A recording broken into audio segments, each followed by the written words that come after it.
Assalamualaikum warahmatullahi wabarakatuh. Saya Maria Ulfa dengan NIM 223141095. Di sini dalam rangka memenuhi tugas UTS kajian IPS, saya akan menjelaskan tentang hakikat IPS dan karakteristik IPS. Dalam pembahasan hakikat IPS, kita akan mengetahui hakikat IPS secara umum dan khusus, dan hakikat IPS di tingkat sekolah dasar. Dan untuk karakteristik IPS, kita akan melihat bagaimana karakteristik IPS dilihat dari aspek tujuan, dari aspek ruang lingkup materi, dan dari pendekatan pembelajaran. Menurut Edgar Bruce Wesley, ilmu Social Studies merupakan ilmu sosial yang disederhanakan untuk pendidikan. Jadi, Social Studies akan mempelajari tentang ilmu sejarah, ekonomi, politik, sosiologi, antropologi, psikologi, dan geografi. Hakikat IPS secara umum yaitu mempelajari dan menelaah terkait dunia dan manusia. Selanjutnya, hakikat IPS secara khusus, yakni disiplin ilmu yang mempelajari tentang manusia, masyarakat, dan interaksi sosial antara manusia dan masyarakat. Kemudian, hakikat IPS di tingkat sekolah dasar.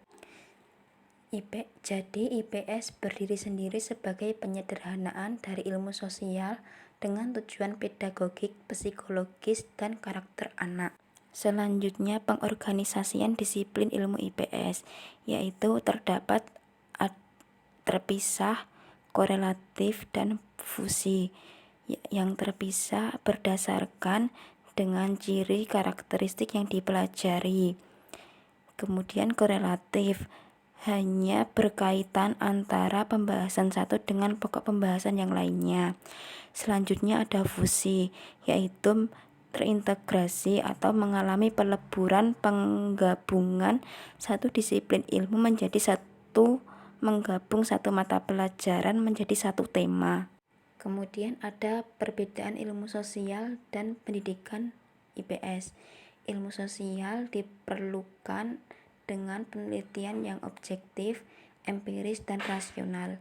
Sedangkan pendidikan IPS pemilihan dari berbagai ilmu sosial seperti sejarah, geografi, politik, ekonomi, dan lain sebagainya itu disederhanakan hanya untuk tujuan pendidikan saja.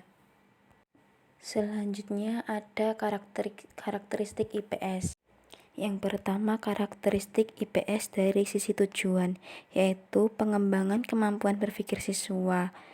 Hal ini terkait dengan pengetahuan siswa, pengembangan nilai etika, dan pengembangan tanggung jawab dan partisipasi. Selanjutnya, karakteristik IPS dari ruang lingkup materi, yaitu pendekatan lewat lingkungan luas, pendekatan antar mapel yang sejenis seperti ekonomi, psikologi, sejarah, dan lain sebagainya. Kemudian terdapat konsep atau nilai-nilai sosial, kemandirian, serta kerjasama. Untuk selanjutnya adalah karakteristik dari pendekatan pembelajaran. Seperti yang kita ketahui, di Indonesia sudah ada berbagai macam kurikulum yang terus dikembangkan, seperti kurikulum 1975 dan 1984.